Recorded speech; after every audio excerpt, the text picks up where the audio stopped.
So back in the 1980s, Nintendo released an official case which would allow you to carry 15 separate Nintendo Entertainment System cartridges with you.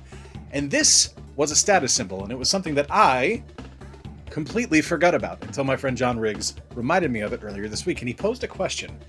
What would be the cartridges that you would carry with you? And that got me thinking. Because I've done a lot of NES stuff lately, and I don't really want to keep going to the NES because the NES it's well loved. Everyone knows it, everyone loves it, and I talk about it frequently on this channel, so we're going to switch that up a little bit. We're going to flip the script, and we're going to take the example of what NES games I would bring with me, and we're going to switch that a generation later. What 15 SNES games would I bring with me? Here we go.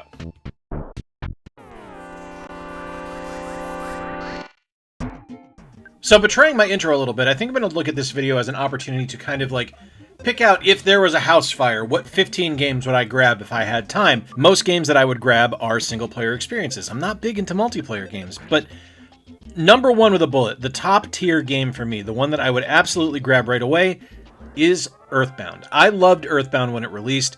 The big box release of Earthbound was one of my childhood, dream possessions, something that I absolutely adored, and I held on to for a long time.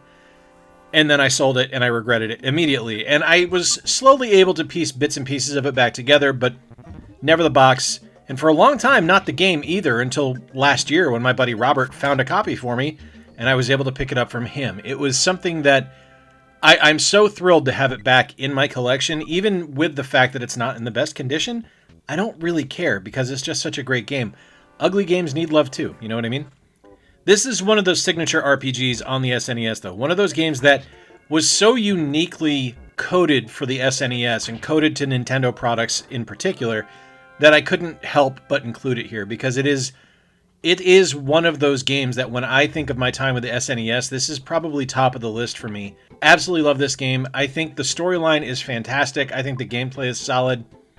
I think it is a little bit ridiculous and a little bit over the top, which also doesn't do anything negative to me. I love games like that. So it's definitely something that wears its heart on its sleeve, and I love that. It's such a great game. Just, if you've never played it, you really should, because it's truly one of those memorable experiences on the SNES for me that is just tailor-made for that console and couldn't be replicated anywhere else. It wouldn't have been at home on the Genesis. It wouldn't have been at home on something like the TurboGrafx. It needed the SNES to find its home.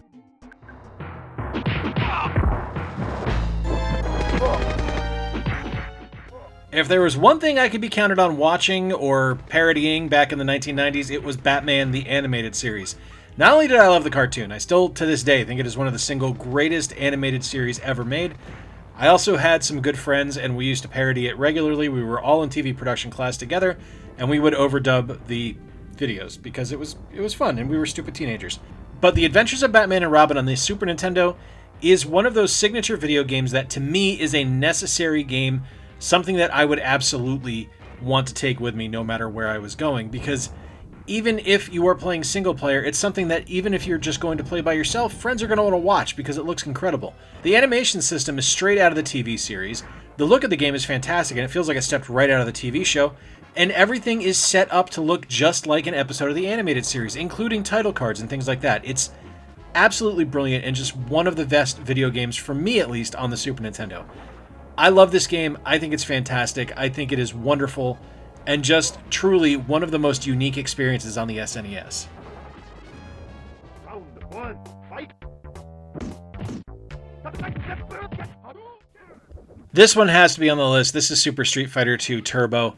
There's no shortage of Street Fighter games on the Super Nintendo. You can go with any of the Street Fighter 2 releases. You can even go with Street Fighter Alpha 2, which Nintendo published here in the States, but it's something that, for me, Street Fighter 2 Turbo is the ultimate version. The gameplay is incredibly fast and fluid. The character selection is wonderful. It's kind of that perfect balance of a lot of characters, but not too many. Memorable stage designs, a fantastic series of music, and a scaling difficulty level that actually grows with you as you play made this a really nearly perfect fighting game overall. Some of the characters aren't fun to play. I've never been a Zangief fan, so I will never have him on a highly ranked list, although I do enjoy playing him in Street Fighter 6. But Street Fighter 2 Turbo, or Super Street Fighter 2 Turbo, was one of those games that, for me, perfectly captured what I was experiencing in the arcades. And that was rare because there was always concessions to be made. And yes, there were concessions made from the arcade to the Super Nintendo port here, but it was still fantastic. It was still fun. It was still fast. And it was still exactly what I wanted it to be while remaining true to its roots.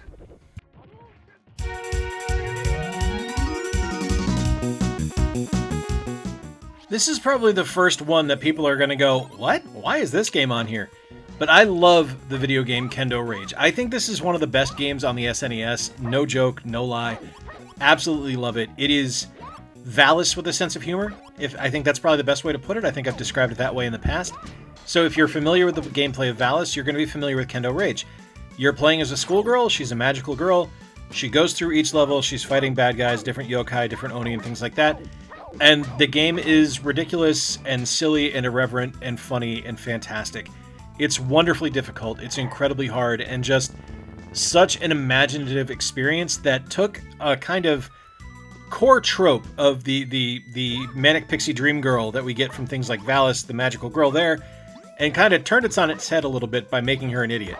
It's just wonderful. I absolutely love it. It's a silly game, but I think it's fantastic. And it's one for me that is kind of one of those signature experiences and signature memories from the SNES. I bought this at a store called Video Sight and Sound down in North Fort Myers, Florida when it was going out of business, and I had no idea what it was. They were just clearancing all of their SNES games for like $5 a piece, and I picked it up and found one of my favorite games of all time. It's amazing.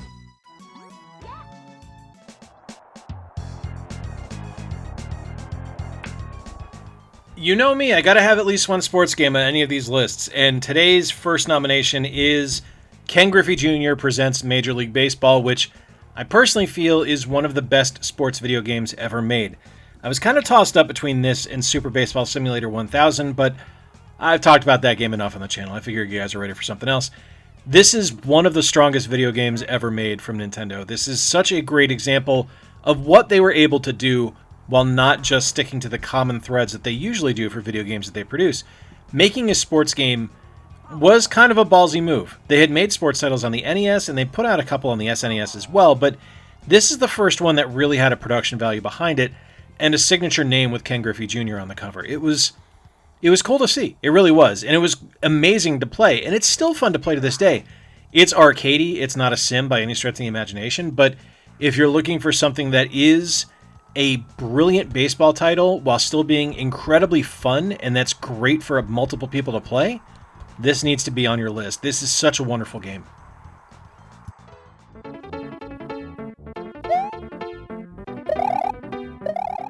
This one doesn't need too much introduction and really doesn't need too much discussion because it's Super Mario World. This is probably the best 2D Mario platformer ever made. It's spectacular in every single way. The gameplay is wonderful. It gave us so much and improved so much upon what we experienced with Super Mario Bros. 3, and it made the SNES what it is. This put that console on the map. It is really a nearly perfect video game as far as I'm concerned. It's fantastic.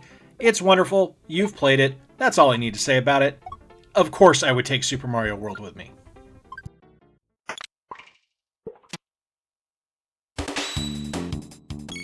The Super Nintendo was really murderer's row for spectacular role-playing games. There were no shortage of amazing ones, and you can pick any of them, and you'll be right. Like they're all great. Every single one of them is fantastic, but I think for most people, top tier is going to be Chrono Trigger from Squaresoft.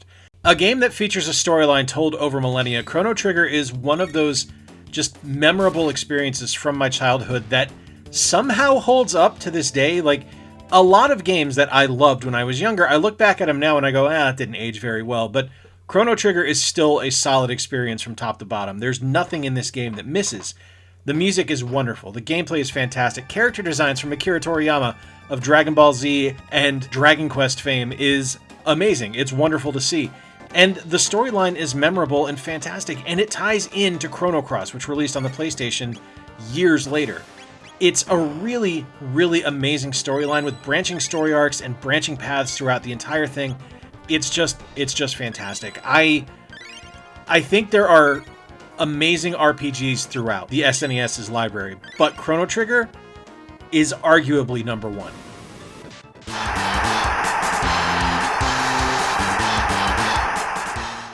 Capcom does nothing but make excellent games, at least during the 16-bit generation. I think pretty much everything they made is spectacular. This is one of my favorites, combining my love of fighting games with my love of pro wrestling. We have Saturday Night Slam Masters, which, incidentally, one of the greatest video game titles ever made. What a fantastic name for a video game. And what a brilliantly fun video game, too. Taking kind of a combination of a traditional beat 'em up while also plugging in fighting game mechanics. It was a brilliant, brilliant experience. You basically are playing as a pro wrestler and you're moving your way through the circuit, brother, to try to get to the top to win the title. It's as simple as can be. The world is a little bit open. You fight inside and just outside of the ring. It's not like a traditional fighting game scenario where it's just on a plane left to right. This was a little more three-dimensional, kind of like King of the Monsters from SNK, and I really, really loved it. It was an incredibly creative game, brilliant arcade title as well, so if you haven't played it and you want to try it on the arcade original, absolutely worth doing. This one on the SNES, though, absolutely love it. One of my favorite games on the console. It's something that I still play regularly to this day. I'll just toss it in and have fun. It's a fantastic title.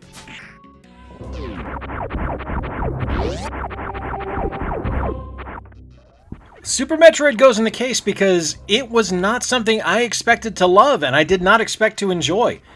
I didn't like the first Metroid game. I didn't really care for Metroid 2 on the Game Boy.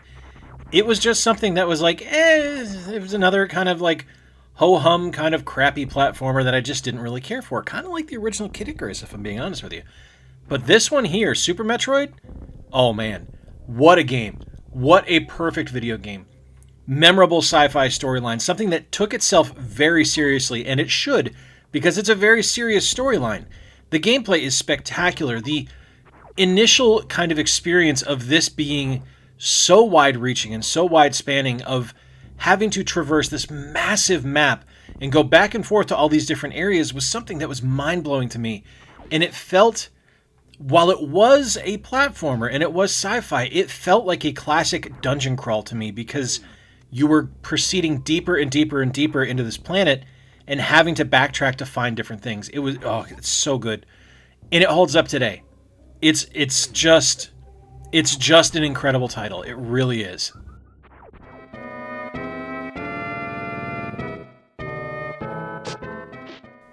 I don't think it's any surprise that I've got fighting games on this list, since fighting games really came into their own during the 16-bit generation.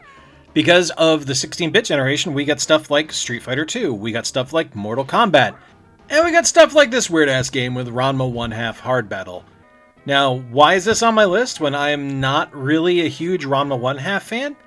Well, the memories involved with it. So, this is a fighting game. It's not a great fighting game, I'm not going to lie to you and tell you it is, because it's definitely rough around the edges. But every Friday night, a group of us would get together at my friend Mike's house. We would maybe drink a little bit, maybe smoke a little jazz, maybe have a little bit of fun playing fighting games together, and just rock out. Honestly, it was a marvelous time to have a group of friends that were willing to get together every week and play games together. Someone would choose a game. Everyone that was participating would be able to choose a game, and Ranma 1/2 Hard Battle was one of the regulars in our rotation, because we wanted to have a variety of games to play, and it was so much fun to play things like this, followed by things like King of Fighters 99, followed by Star Wars Masters of Terras Kasi, just a huge variety of fighting games, but it was just a way for us to get together and spend time together, and it was amazing. I miss those times. I really do. It was one of those kind of lightning in a bottle memories for me that is just a perfect experience of hanging out with Rich and Mike and Chris and Phil and Gordon. God, I miss him. Yeah, just a great time. A great time to be alive, and a great time to have friends and play games together.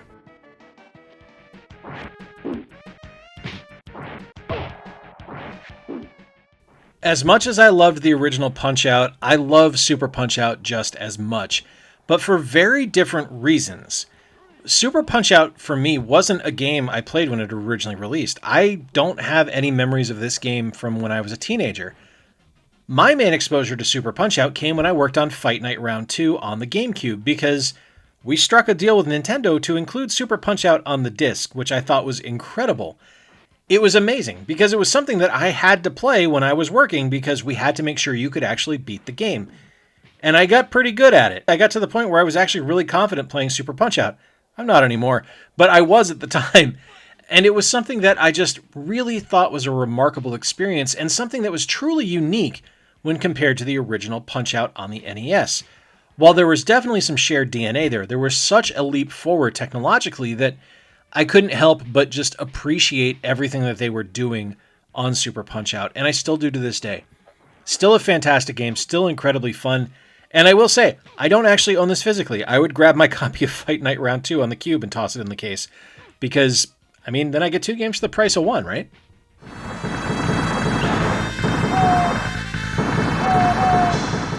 Sunset Riders is one of those games that I look at and I just go, yeah, no, this works. I loved the arcade release. I think it's brilliant. Konami was firing on all cylinders with this game. But it's such a simple concept, right? Like, you're playing as a cowboy, it's multiplayer optional as well, and you're fighting the bad guys. There's your entire video game setup.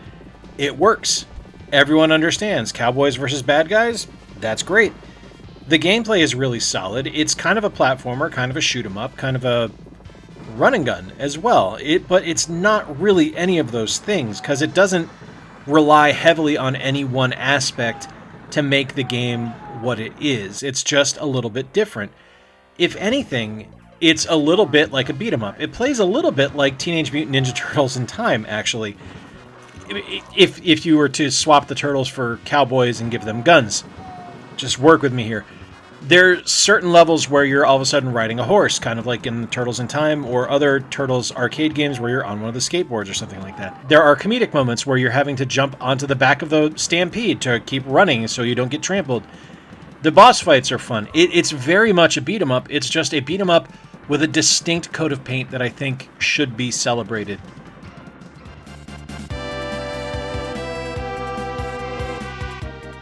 While Earthbound might be top tier for me in the first game I would grab, and Chrono Trigger might be the best RPG on the SNES, my favorite one is Final Fantasy III.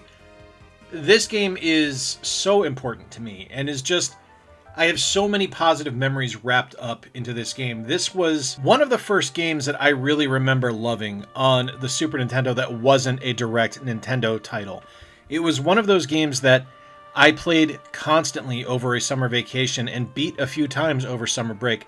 It was something that had memorable characters and fantastic settings and some of the best music ever released on a 16-bit console, along with a storyline that was tragic and hopeful and silly and funny and just full of life. It was and is an incredible game. It's my favorite Final Fantasy to this day, and something that, while so many people defer to things like Final Fantasy VII or even Final Fantasy IX, which I love, those games don't happen without 6. And 6 is such an integral part of my gaming DNA and really helped kind of bridge me from the 8-bit generation to the 16-bit generation and propelled me further in my love of video games. It's just, to me, it's a perfect video game. It really is. This is a 10 out of 10. It's just a perfect video game. And I would absolutely take this with me in a heartbeat.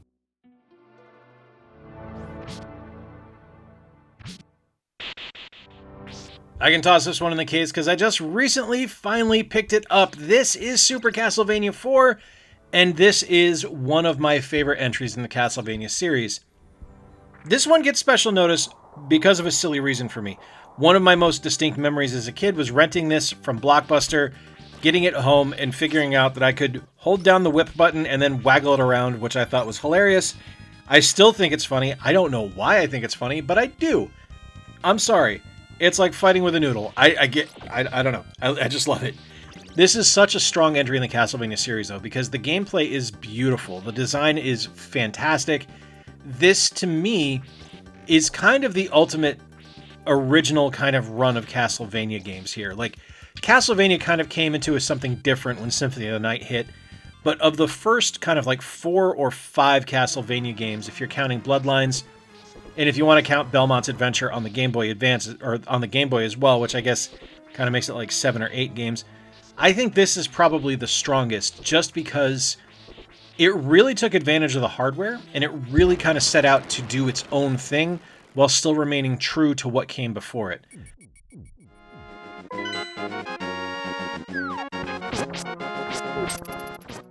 Of course, The Legend of Zelda: A Link to the Past is on this list.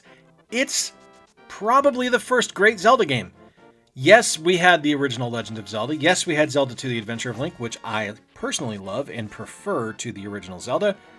But Zelda: A Link to the Past was the one that really put the franchise on the map for me and really made me kind of stand up and take notice as to what they were doing with the characters of Link, Zelda, and Ganon. And it made me care about the world of Hyrule, and it made me care about the Zelda franchise as a whole.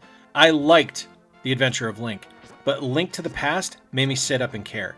It was something that was so deep and so really memorable and just incredibly creative by going from the standard Hyrule world to the Dark World. It was something that was just really fun, really interesting, and so incredibly well designed. And it's something that has repercussions to this day. Like, we still feel the effects of Link to the Past in modern Zelda games. Even on something like Breath of the Wild or Tears of the Kingdom, things that were introduced there, we still see remnants of, at the very least, in modern Zelda games. It's a perfect video game. It's fantastic. It's still great to this day. It's not my favorite. That does go to A Link Between Worlds and the 3DS, but this is probably number 2 or number 3 for me in the Zelda franchise. It's just such a great video game from top to bottom. 15 SNES games. Now, there's some greatest hits on here, obviously. There's also some a little bit more obscure things, and I want to hear from you. What are your favorite SNES games? Which games would make your list? Which ones would get into the case? Which ones would travel with you at all times? I would love to hear from you. If you enjoyed today's video, give it a thumbs up. Consider subscribing if you're new here. And until next time, remember to play more games, stay square, and take care. I'll talk to you soon.